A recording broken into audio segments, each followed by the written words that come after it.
It is 7 o'clock. Good to see you this morning. He is back from his holidays, ready to tackle the cost of living crisis. Sir Keir Starmer is focusing on how to shrink our winter energy bills. But how would Labour pay for it? I'll be asking the Shadow Financial Secretary to the Treasury, James Murray. Plus, with reports some from Team Truss are dismissing it as socialism, we'll be asking one of her supporters, the former Northern Ireland Secretary, Brandon Lewis, exactly what he makes of the policy. Plus, 1 year on from the fall of Kabul, we'll be there live to ask whether or not we can trust the Taliban now. I'll be speaking to the former head of the army, General Lord Dannatt, shortly. And at 9:30, I'll be joined by a former Afghan interpreter who worked with the British Army and was forced to go into hiding after the takeover. Also, a former Royal Marine who helped to extract diplomats during last year's evacuation. It is Monday, the 15th of August. Playing hardball, the Labour leader vows that people won't pay a penny more on their winter bills as he reveals how he would get energy costs under control. Chaos, confusion and avoidable outcomes. Criticism of the US-led withdrawal from Afghanistan on the first anniversary of the Taliban takeover. Our chief correspondent will be reporting on a crisis in the country's hospitals. Many of the children who come here are simply going to die, not because they couldn't be treated, but because there is no way of treating them. They need international community help.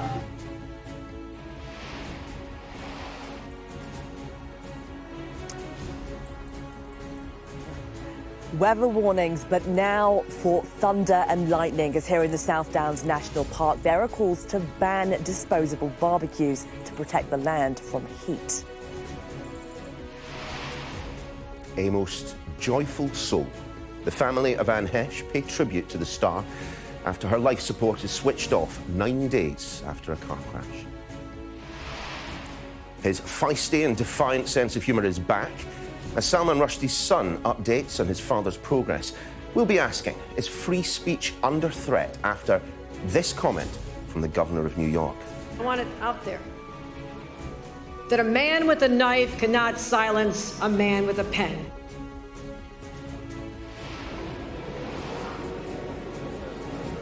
We're in Kenya's National Tallying Centre as the country anxiously awaits to find out who will be their next president. Also ahead on the programme, touchline bust-up. Chelsea and Spurs managers face-off takes a new twist as Manchester United lick their wounds after a somewhat shaky start to the season. I'll be talking football at 9:15.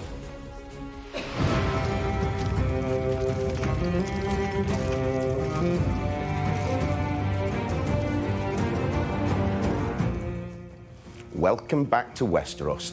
The Game of Thrones prequel, House of the Dragon, premieres today. We'll take you behind the scenes with the actors.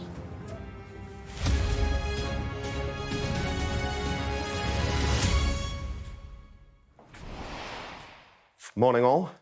It is the big reveal we've been waiting for from the Labour leader. His plans to tackle rising energy bills. Sir Keir Starmer has pledged that people will not be paying a penny more as he prepares to officially unveil Labour's plan for easing the cost of living crisis.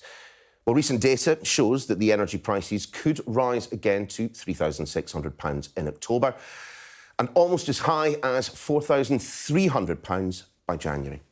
Setting out his emergency plan to tackle the cost of living crisis, the Labour leader is expected to say the party would freeze the energy price cap at its current level of £1,971. This, they say, will save the average household £1,000. Now, it says its energy plans are fully costed and will be paid for by removing a major tax loophole in the windfall tax announced by the then Chancellor Rishi Sunak a little earlier this year. As you can see, our political correspondent, Tamara Cohen, joins me in the studio. Morning, Tamara. Good to see you. Big idea. It is a big idea, and Labour know they will need a big idea to keep the pressure on the government over this issue. Essentially, they're saying that the current level of the price cap, just under £2,000, would be kept frozen for 6 months if they were in government. We know it's due to go up, due to double by the beginning of next year. So it's simple, it's easy to understand. They say it would save the average household £1,000, and they also say it's fully funded from increasing the windfall tax, from getting rid of some of the measures the government has announced is £400 cost of living payment, and they say inflation would be lower. Others say they're not so sure of that. But certainly it puts this issue, freezing it altogether, on the agenda, and will put the pressure on Rishi Sunak and Liz Truss to say what they would do and why they think this isn't a good idea. We've already had Liz Truss's allies saying it is a socialist idea. Yeah, we'll be speaking to James Murray about that in the 8 o'clock hour tomorrow. For now, thanks very much indeed. Now, today marks 12 months since the Taliban drove into the Afghan capital with guns and rocket launchers held to the sky in celebration. Now, the country is facing economic collapse and a nationwide medical crisis. In addition, a new report on the US-led withdrawal says it was full of chaos and confusion and ended in avoidable outcomes. That from Republicans on the US House Foreign Affairs Committee. Well, more than half the country's population, that's 24 million people, need humanitarian assistance. The United Nations says 160 people have been killed by the Taliban since last year, that despite an amnesty pledge. Under the country's new leaders, Afghanistan lost £6.5 billion in aid and has been blocked from its gold and cash reserves. Now, that's left 90% of Afghanistan's health clinics on the brink of shutting down. Sky News has heard pleas from doctors and indeed from the Taliban for increased international support. Our chief correspondent, Stuart Ramsay, who was there, of course, when the capital fell, sent this report from the biggest children's hospital in the country. First, a warning: it does contain images of malnourished children. This is a medical emergency, and every day it's getting worse here. Critically ill children are squeezed into cots 2 or 3 at a time. There's just not enough room, and there are too many patients in desperate need, and every day more are coming. This is the top children's hospital in Afghanistan. It's the best there is, but they're running out of everything: medicine, supplies, equipment, everything. Medical staff know they just can't treat their patients, but they keep trying anyway. They're all very poorly, these little ones. CP. This one is CP. 3 of them is CP. Cerebral palsy. Cerebral palsy. Aspiration. And it's difficult, but are their chances of survival quite low? CP treatments, no treatment CP. So there's no For treatment? Afghanistan. There's over 500 patients in the Indira Gandhi Hospital. They've only room for 300. Ward after ward is exactly the same, jam-packed with really poorly babies and children. Foreign aid lost after the Taliban takeover is critical if they are to save lives. There's a need for some good drugs. Yes. You don't purchase from outside the hospital. And this is a big problem. Our peoples, like this, are very poor. We have need some, like we need for ventilator machine. We don't have ventilator.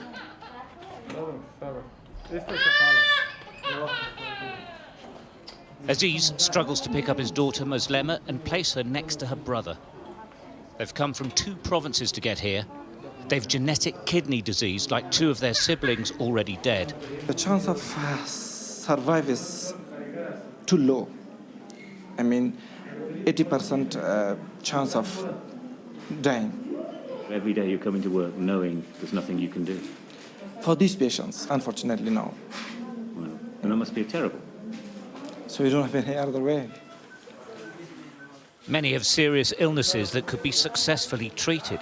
It's not a lack of skill here, it's a lack of resources.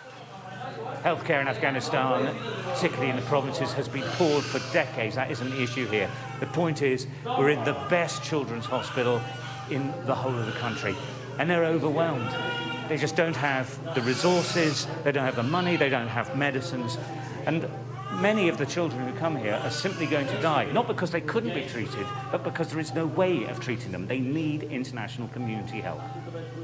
The Taliban are in charge here. Indeed, an armed guard was assigned to us the whole time. It's one of the problems for the international community. Despite the Taliban's intransigent position on many issues, the hospital's president, himself a surgeon, is asking for help with this medical crisis.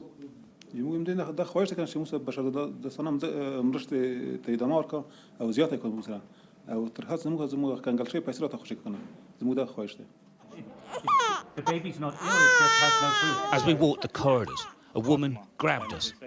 She wanted help to buy baby formula. Can you not get formula anywhere? So really, this little one, nothing actually wrong. She's just starving hungry. And there's no formula, and that we're hearing all. I mean, even the hospital doesn't have formula. So really, she's not ill enough to be admitted, but just is starving hungry. Malnutrition across Afghanistan is out of control. The worst affected come here if they can make it. Sophia is 7. She's just arrived. But for the first time in weeks, the family has some hope. Are you hopeful that she will get better?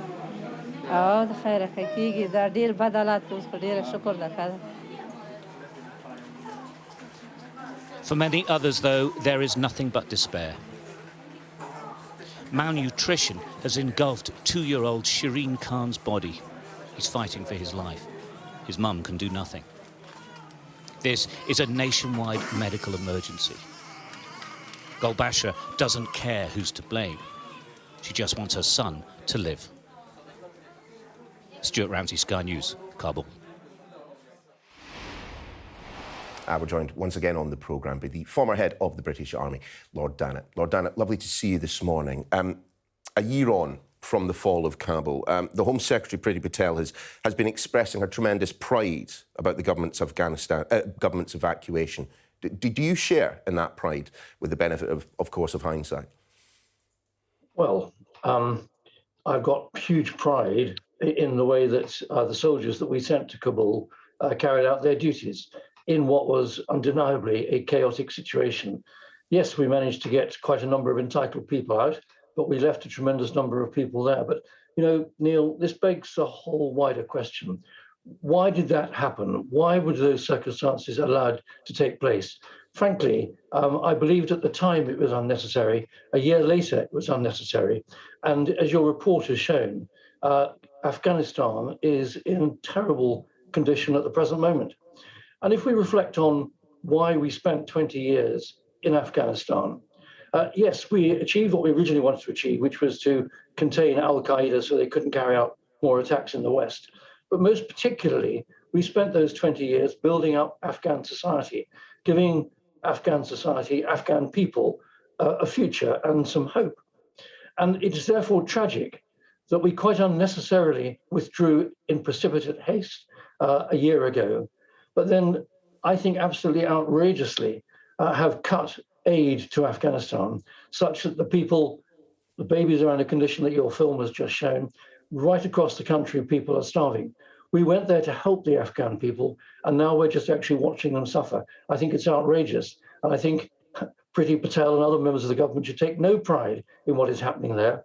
They should be starting again, as should the Americans, who are principally responsible for what happened, should be significantly increasing their aid packages again to allow the people to have food and to thrive in Afghanistan, and not to have television films such as you've shown everybody, showing what pitiful condition that they are in.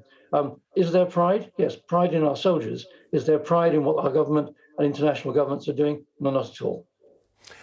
Yeah, I'm watching Stuart's report this morning before coming on the programme. It's difficult not to have been moved by it. But just talk a little bit more then about your experience in country, the assistance that the British did give during that 20-year period. I was on the ground a few times with British forces, saw the Hearts and Minds efforts, saw the education of children in a way which had never been done before. All of that progress, it would seem, has now been rolled back by a Taliban that resembles the Taliban of 2001. Yes, I think we all have to acknowledge that the Taliban are repressive. But again, it comes back to the question. We went to Afghanistan to help the people of Afghanistan. Now we're making films watching the people of Afghanistan suffer. Yes, we may not like the Taliban. We may not like their attitude. I certainly don't, towards women and girls and stopping girls going to secondary education. But just because we don't like their human rights record, and of course it's a big issue, but because we don't like their human rights record and a number of the things that they're doing, we are withholding aid from the people of that country such that babies are dying, people are starving, and it's not for want of food in the country, it's for want of money to be able to buy it. We have starved the place of cash in an economy that was made up by about 80% of international aid, forming the cash flow of that country. So we could change this, we could stop this. We actually could help the people of Afghanistan. And I believe that diplomats and statesmen should be thinking seriously about starting aid again to Afghanistan and using that aid to leverage on the Taliban to get them to change some of the attitudes that they take, particularly towards women and girls secondary education. Just to be clear, though, about what you're saying there, Lord Dannatt, I mean, given the fact that 60% of Afghanistan is currently suffering from malnutrition, their gold reserves are still frozen, there has been a stop to aid. I mean, are we in the West, then, essentially responsible, perhaps even more responsible than the Taliban, for what Stuart was seeing in the hospitals? Well, put it bluntly, the American decision, initially by Donald Trump and then agreed by Joe Biden, that the Americans would leave Afghanistan by August last year, which was a unilateral decision about which we were not consulted and other partners were not consulted. That decision directly led to the collapse of the Afghan National Army, the Afghan National Police, and allowed the Taliban to take over the country. That having happened, the West has said, well, we don't like the Taliban, so we're going to cut off aid to this country. And having cut off aid to Afghanistan, that is why babies are dying in hospitals. That is why people are starving up and down the country. Now, is that right? As I said before, we spent 20 years building up Afghanistan society. We spent 20 years helping the people. Why should we suddenly stop helping the people now? Because we don't like the Taliban.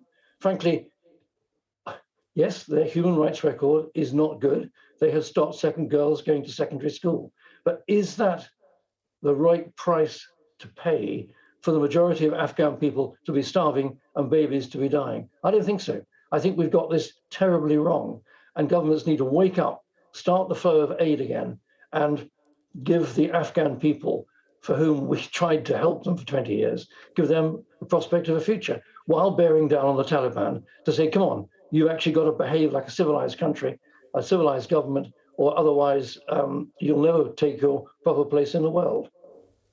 Is part of the situation that we're seeing at the moment, perhaps, that many of the world's eyes are elsewhere? In fact, Afghanistan is a topic rarely discussed around the dinner tables these days. I mean, last August, you were speaking to us on the channel. You said, look, something terrible will happen elsewhere, the world's media will move on, and this is when the Taliban will enforce their harsh regime. I mean, did that happen in terms of Ukraine? Well, of course it did. The Disasters Emergency Committee, for example, launched an appeal this time last year to raise funds for Afghanistan. But quite quickly, come February this year, they launched an appeal for Ukraine, and that raised over £300 million. And it's not as if it's Ukraine that's actually pushed Afghanistan off the news. Now the cost of living crisis and the energy cost increases have almost pushed Ukraine off the news. We are very short-termist in terms of our intervention. And it comes back to my basic point.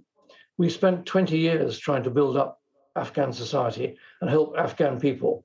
Why do we walk away now and watch films a year on, such as the one that you're showing people this morning, of babies dying and people starving? Frankly, we've got to be prepared to have longer engagements in these countries if we think human life is worth preserving. Otherwise, we'll just watch them all perish. Lord Dannatt, always a pleasure to talk to you. Thanks for joining us this morning. Thanks, Neil. And as previously mentioned, I'll be speaking to our chief correspondent, Stuart Ramsay, who's in Kabul at 7:30. Of course, 1 year on since he witnessed the Taliban enter Kabul whilst he was live on air. I hear a lot of shouting coming down the road behind me. In fact, it is I think it's a procession of the Taliban. Yes, it is. There's the white flag, and they're coming down the street just next to us. They're in their shalwar kameez. They're led by a white flag, and they're chanting as they go.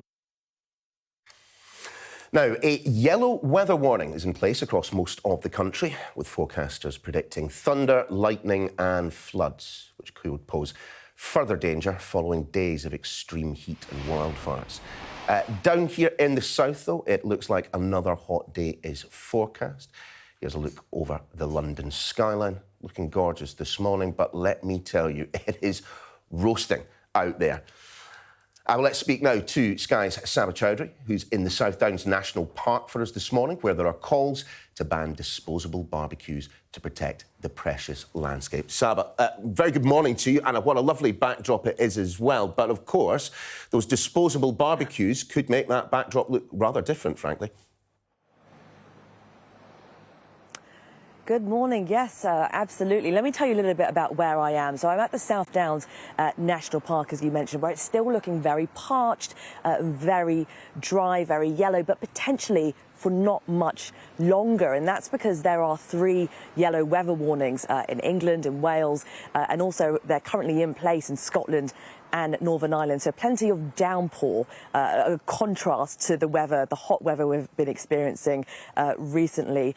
But this is, you know, a relief, I'm sure, for the likes of firefighters, for water companies, for hospitals, you know, groups and services to society that have had their work cut out for them recently. But it's going to take a lot of work to undo some of the damage that has been caused as a result of the recent heat that we have been witnessing. And it's why a think tank called the Green Alliance are calling on the government to pay farmers to help cultivate some of England's least productive soils. And that's to help protect animals, to protect the land. And it's also the small things. You mentioned a national ban on barbecues. Well, it's what the National Park here are advocating for, and they're saying, listen, we've had plenty of fires here and we can't enforce people to stop, but we simply only in our current capacity can advise. So it's a combination of both the local and the national level. So in all, if you are going out this week, which I'm sure plenty of our viewers will be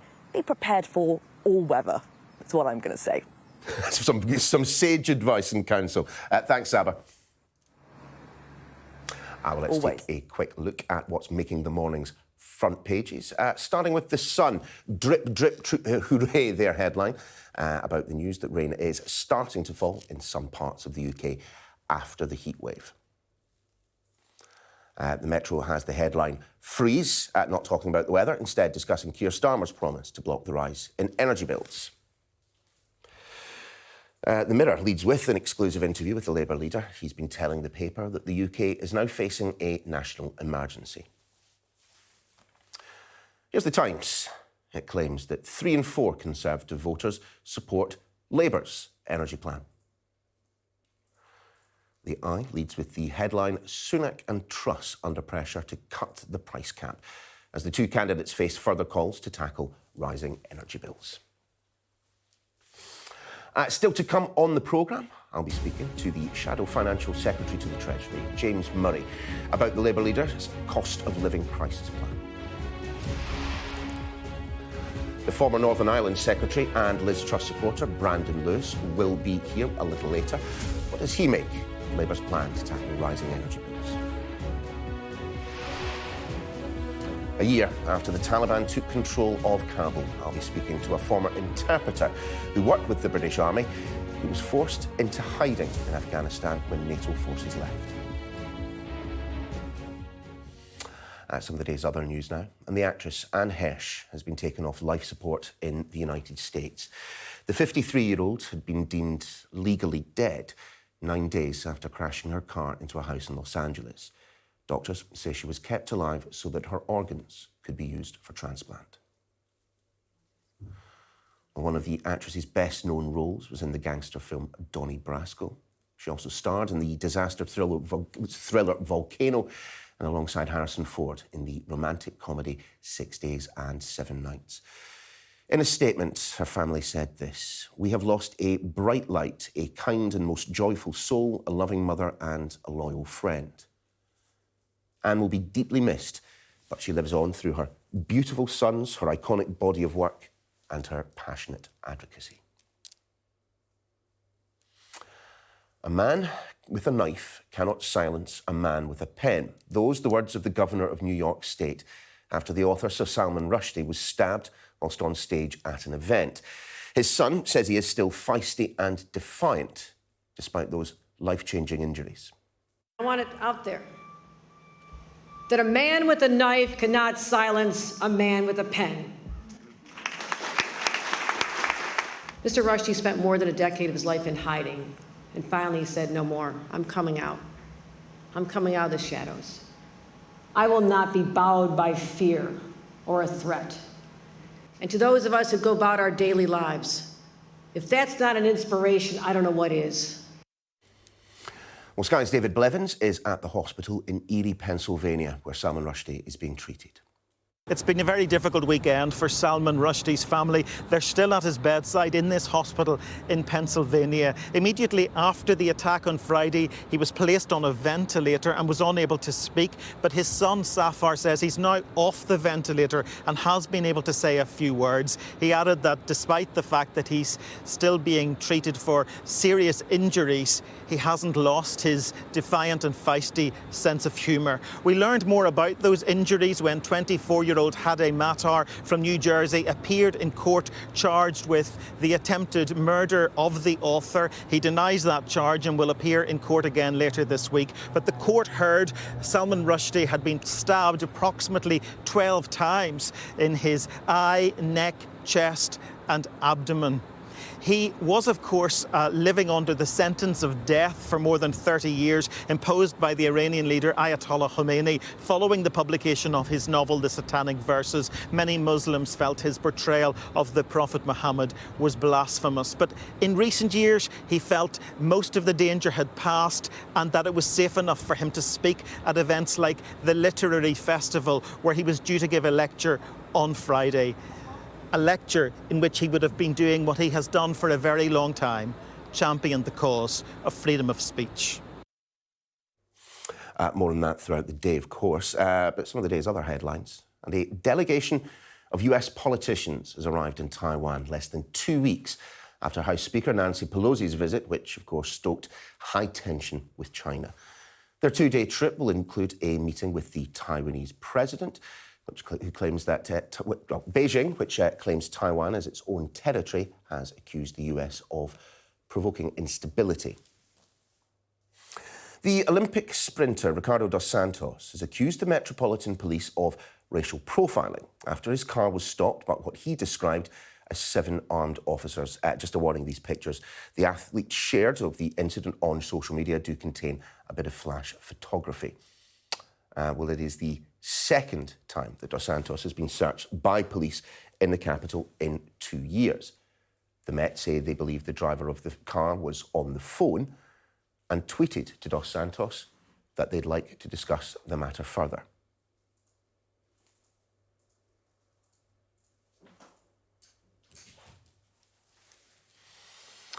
Russia's president has told North Korean leader Kim Jong-un that closer ties between their two countries will be in both their interests. The pair can be seen here back in 2019. The state news agency in Pyongyang reported details for the letter from Moscow to mark North Korea's Liberation Day. In that letter, Vladimir Putin said the nations will expand constructive bilateral relations to strengthen the stability of the Korean Peninsula and of Northeast Asia. And who could forget this particular meeting back in 2018? The then leader of the free world, Donald Trump, secured a meeting with Kim Jong-un, which took place in Singapore. Following the summit, President Trump announced that joint US and South Korean military exercises being held at the time were to be discontinued, also adding that North Korea was, in his view, no longer a nuclear threat. There were more meetings between the two leaders afterwards, including in June 2019, when Mr. Trump became the first sitting president to set foot in the Korean demilitarized zone. Many hoped it was a sign of better things to come. Maybe not. Now, scientists say they have made a significant breakthrough in kidney transplant research.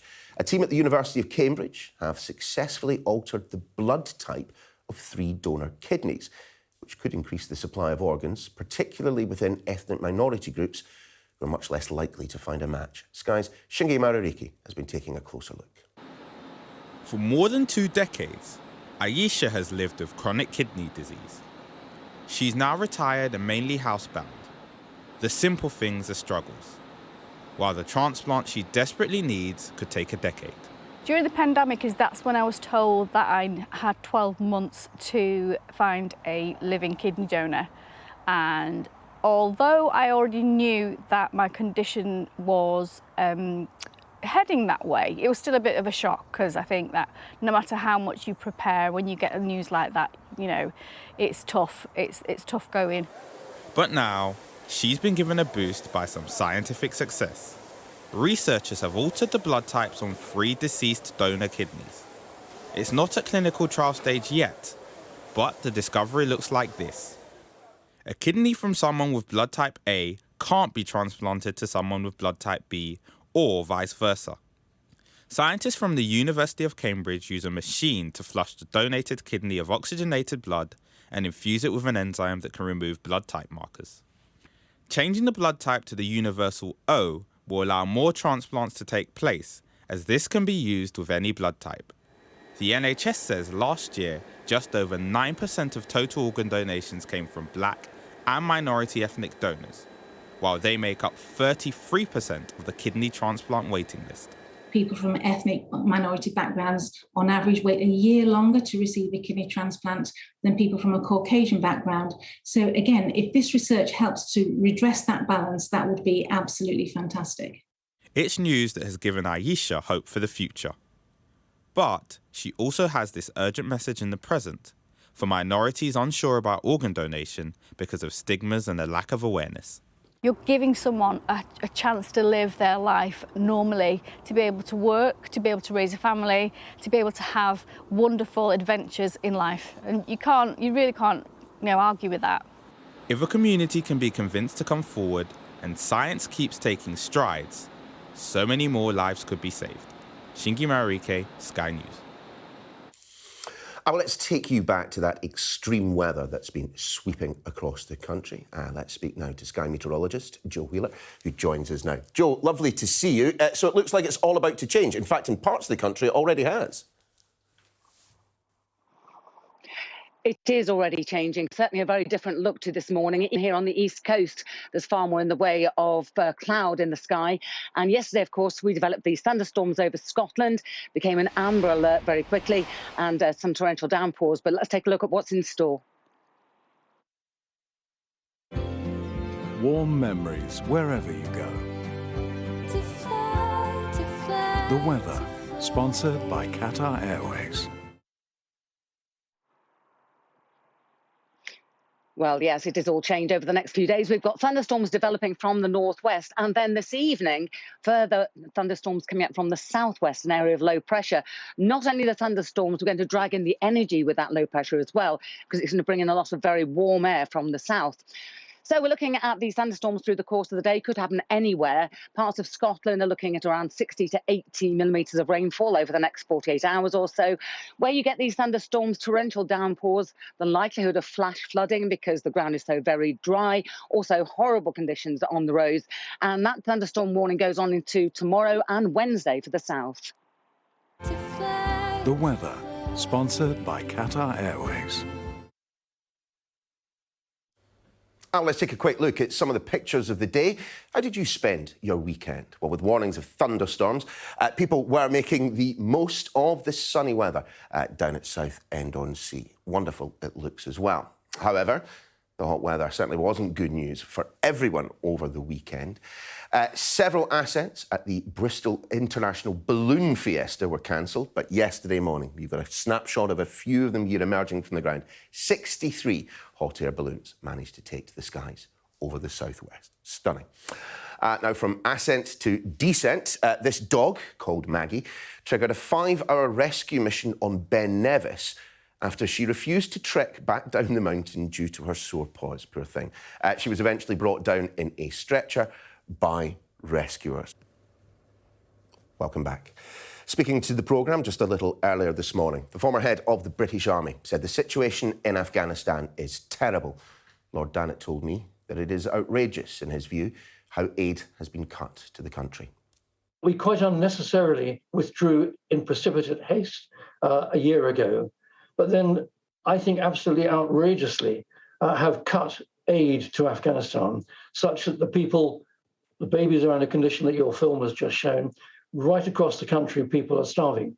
We went there to help the Afghan people, and now we're just actually watching them suffer. I think it's outrageous. And I think Priti Patel and other members of the government should take no pride in what is happening there. They should be starting again, as should the Americans, who are principally responsible for what happened, should be significantly increasing their aid packages again to allow the people to have food and to thrive in Afghanistan, and not to have television films such as you've shown everybody, showing what pitiful condition that they are in. Is there pride? Yes, pride in our soldiers. Is there pride in what our government and international governments are doing? No, not at all. Well, let's stick with the situation in Afghanistan. A year, of course, after the Taliban took control of Kabul. One man who was there, and I think pretty much standing in exactly the same position by the looks of the shots, it's Stuart Ramsay, our chief correspondent. Stuart, I mean, anyone who hasn't seen your report this morning, I'd urge to go onto the website and get a good view of just how catastrophic a situation is emerging in Afghanistan's hospitals. But speaking about that and speaking more generally, in the 12 months since you spotted the Taliban marching into Kabul, how have things changed there? Well, it's interesting because all the sort of paraphernalia of security, for example, the blast walls and the checkpoints are all still in place. But of course, they're now controlled by the Taliban. But there is that sense of still being at war, even though there isn't actually a war taking place, though Islamic State is still very much here and there are bombs fairly regularly in Kabul. I think what really has struck me is the economy. I mean, it really, really is in absolute freefall. And the working classes and the middle classes are really suffering as well. There's always been huge poverty in Afghanistan, but now it is really, really bad. And as Lord Dunnett was saying there, you know, for 20 years we've pumped billions of dollars into the country. Aid agencies were here in huge numbers, and that all pretty much stopped. And at least there's now a trickle coming through. And the effect is that the economy and the ordinary people are suffering incredibly. Now, the Taliban are in control, and so there's almost an ideological problem from Western governments for them being here, but they might be perceived to be the enemy, but the Afghan people are not, and they're the ones who are actually suffering the most. It's certainly not the Taliban themselves, but virtually everyone else in this country is now really, really suffering. And as you saw in my report, the medical part of the country is absolutely horrendous. Malnutrition rates are going up, people are starving across the country, and it's getting worse literally by the day. Stuart, many thanks indeed. And of course, we'll have much more on this. In fact, we're going to stay with the topic. Joining us now, Michael Keating, former UN Deputy Envoy to Afghanistan, now Executive Director at the European Institute of Peace. Michael, great to have you on this morning. Just speaking to Stuart Ramsay there in Kabul took me straight back to those early days of the takeover by the Taliban. When they moved in to Kabul, they say, you know, we have changed a lot. I'd suggest that perhaps the evidence of the past 12 months is that they haven't. Well, unfortunately, there's a hard core of Taliban that have not changed. But there are a lot more pragmatists, I think, now than perhaps there were certainly 20 years ago. Let's not forget that the Taliban were in charge between 1996 and 2001. So they have some experience of governing. But of course, Afghanistan has dramatically changed since then. It's a much more populated country, bigger economy. It's had the experience of the last 20 years, young people, particularly women, going to school and so on. So it's a different place. The problem is that the pragmatists are locking horns with the conservatives, and they are not winning the political case in terms of things like women's rights and more inclusive government. And until there is progress on these issues, it seems unlikely that the West will unfreeze the bank and gold reserves, allow aid to flow into the country freely. I mean, do you agree with that approach? Well, look, Stuart was talking about humanitarian crisis, and unfortunately, it's going to get a lot worse this coming winter.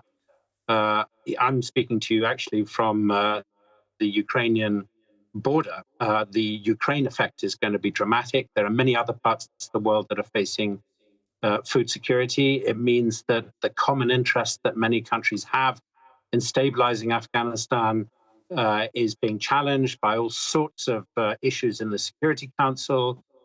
It means that attention on Afghanistan, it's great that there's all this coverage because of the one-year anniversary, but on the whole, Afghanistan is slipping away and off the agenda. So I really do worry about the humanitarian situation, and even the ability to meet, humanitarian needs. The UN keeps issuing these whopping great appeals, but even those are not being met. And I suspect they will fall short even further. But the main point is, you're not going to be able to resolve the humanitarian crisis with humanitarian aid. What you need is to get the economy functioning. You need to get government functioning, and that can't be done with humanitarian aid. So, in my view, the important thing is to recognize that whether we like it or not, the Taliban are a reality, and to continue to try and find ways to engage with them to make sure that the population doesn't yet once again suffer terribly. What concrete steps then can we take as the Western community? What steps can we take to ensure that there is at least progress towards an effective government in Afghanistan? Well, it is a tough one.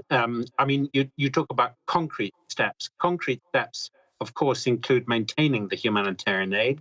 Then I think there need to be discussions about practical things that are most important to the majority of the people.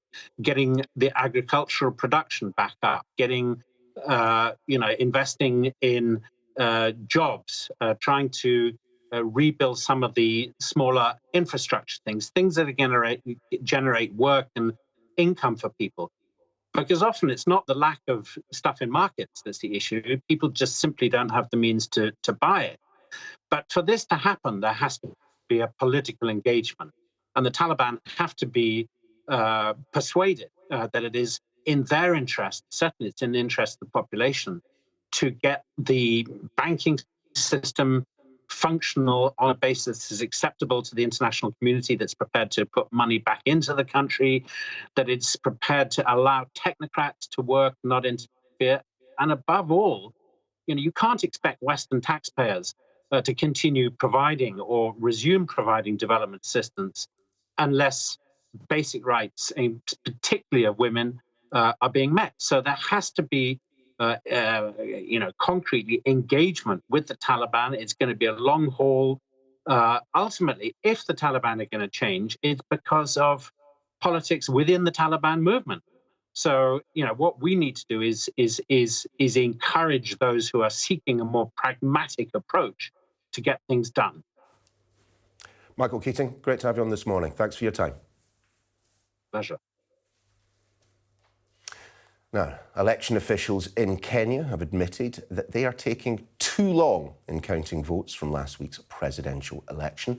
Verification of ballots has been stopped several times by challenges from both candidates. Our Africa correspondent, Yusra El-Bagir, is in the capital, Nairobi. Yusra, good to see you this morning. So what on earth is going on? When are we likely to get some kind of result? After what's felt like a very long wait for people here, they are now arranging the tables. The vote verification is now over, and people are waiting for the announcement of the country's next president. Now, again, people have felt like they've waited a long time. School reopening has been pushed back more days till the end of the week, but they have not passed the deadline, which is tomorrow, for the results to be announced. So they're still within the 7-day period to share who will be the next president. And according to the latest verified votes, current Deputy President William Ruto is likely to be announced as the country's next president soon. This does come as a surprise, as Raila Odinga, the former Prime Minister, was in the lead by 6 points in polls in the lead up to the votes. But we'll see how the country takes the decision once it's announced. Yusra, thanks very much indeed. Now, do you remember this particular tune?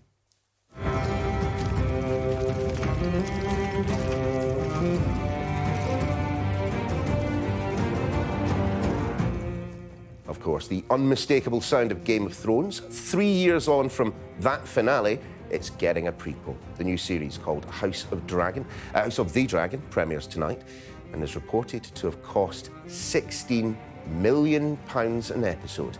Sky's entertainment correspondent Claire Gregory has been speaking to some of the cast. I placed my heir upon the Iron Throne, and all the dragons roared as one. The weight of expectation for a TV show doesn't come much heavier as the first Game of Thrones prequel is about to arrive on our screens. Highly anticipated and reported to cost around £16 million per episode, there's plenty riding on this. Thrones left a huge cultural footprint, and we're never going to be able to lay the same one, but we're trying to do something original and something new and something that feels like it's our own. Based on George R.R. Martin's best-selling novels, Game of Thrones became arguably the biggest TV series ever. No matter what viewers thought of that ending, it was really just the beginning of what will be a huge franchise with several spin-offs in the works. It's a model we're familiar with thanks to Marvel and to Star Wars, and it means there's endless opportunities for prequels and sequels as long as viewers remain loyal to the throne. And with off-the-scale production design and a crew of 2,000 people, it was always going to be a challenge making this, and that's before you throw in a pandemic. I've got COVID. Oh, I'm sorry. I hope you're feeling okay. I mean, listen, what was already complicated and hard was made more complicated and hard. And we often thought to ourselves, why on earth are we doing this right now? Why can't we wait? But the reality is, you know, you have to find a way. A woman would not inherit the Iron Throne, because that is the order of things. It may be a fantasy series, but a story about women taking power feels particularly pertinent now. As a woman looking to rule, how do you convince your electorate, your male subjects, that you are not other? How do you do that? And I feel like I feel like that's a fundamental question of the work, which is why we wanted to do it. The possibility of a female leader, backstabbing, infighting. This latest instalment from Westeros seems perhaps not far from Westminster, but will no doubt keep audiences gripped. Claire Gregory, Sky News. And House of the Dragon starts next Monday on Sky Atlantic and Now TV. So let's move, of course, from a set of families fighting to become king, and appropriately enough talk about the race to replace Boris Johnson as Conservative leader and, of course, Prime Minister. We're going to take a look at the latest political polling with the former president of YouGov and, of course, political commentator Peter Kellner. Peter, lovely to catch up with you. 3 weeks left. Can you believe it? Let's take ourselves through a couple of the polls that we've seen in terms of Conservative members' voting intention. Now, this one, which our viewers might not just be able to make out, but it was taken back between the 29th of July and the 2nd of August. Liz Truss, 69%, well in the lead. Rishi Sunak on 31%. Compare and contrast, though, with polling that was taken, a few days after that, the Opinion Observer polling from the 8th to the 13th of August. Still a considerable margin between the two, but Liz Truss apparently falling back slightly. I mean, what are we to make of this? Is this a genuine shift? I don't know, Neil. Great, thanks. There are two possible explanations, and there may be a bit of truth in both. The first is there has been a shift. Mind you, a shift from a 38-point lead in YouGov to a 22-point lead in Opinion is a big shift if it's a change. And the only substantial thing that I think happened between the two polls was the Sky News debate, which happened after the YouGov poll, before the Opinion poll. And anybody who saw it and saw the audience reaction, which was pro-Sunak at that debate, well, maybe that's it. However, the guy who did the Opinion poll, which came out yesterday in The Observer, Chris Curtis, used to work with me at YouGov on leadership polls. I don't know if their methods are different or not, but if this is the second possibility, two different companies, slightly different kinds of samples, slightly different methods, maybe that's the difference. But my guess is there's been a bit of a shift back to Sunak, but a bit of it is differences between the way pollsters operate. So this is something that has perplexed me throughout. I've just come back from 2 weeks off, so I've not been looking at the news, but occasionally when I did, I was obviously turning to the political pages. And the thing that's always perplexed me is, how does a polling agency work when you are dealing not with the population at large, which you can obviously make weight depending on your sample size, but a selectorate? How many of them, we don't really know. The ages, we don't really know. We can't split them down demographically. So how does it work? Well, when I was at YouGov, we had a British panel of more than 500,000. We knew a lot about them, including we'd ask them quite regularly if they were a member of a political party, if so, which one. And that enabled us to do polls on Labour leadership, Conservative leadership, on one occasion, Lib Dem leadership, God help us. We knew the biases in our general sample, but there's also some academic information that comes out from time to time. So we know, or we think we know, the Conservative Party members, about 40% of them are over 65. We know they're overwhelmingly white. We know that most of them live in southern England. So we know something about them, and you can plug those in to the figures. And all I can say is, look at the records. When I was at YouGov, we did 2 Tory leadership polls, got them both spot on, in Duncan Smith and David Cameron. We got Labour poll leadership poll. We got Ed Miliband, which nobody expected to be David Miliband. We were the first to say Corbyn was out in front, astonished everybody in 2015. I remember it well, yeah. So we had a pretty good record. So even if you can't be sure to the last 3 or 4%, I'm sure those polls are roughly right. If Rishi Sunak were to win comfortably when the figures are announced, the polling industry would go into a state of complete shock. I don't think it will. Well, let's talk about something else that maybe will be slightly shocking. The Mail on Sunday poll about who would make the best Prime Minister, and of course they selected from Conservative voters.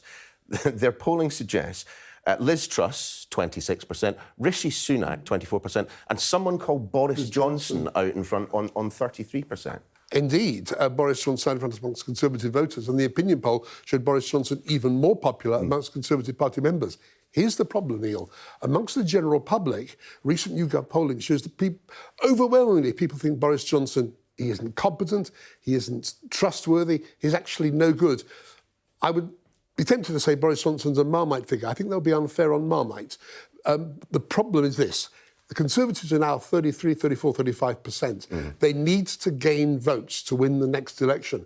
Boris Johnson is undoubtedly popular with the Conservative base, but the base isn't large enough, and he's very unpopular with pretty well everybody who's not in the Conservative base. So Boris Johnson holds the Tory party together, but he may not win the Tories the votes they need if they're going to stay in office at the next election. You've got 15 seconds. If that lead is 22% for Liz Truss, and even if it is any larger than that, can you see her making it? Can you see Rishi Sunak making it back up in the time given? No, the Sun on Sunday yesterday said 80% of Tories have already voted. If it's anything like that, it's all over.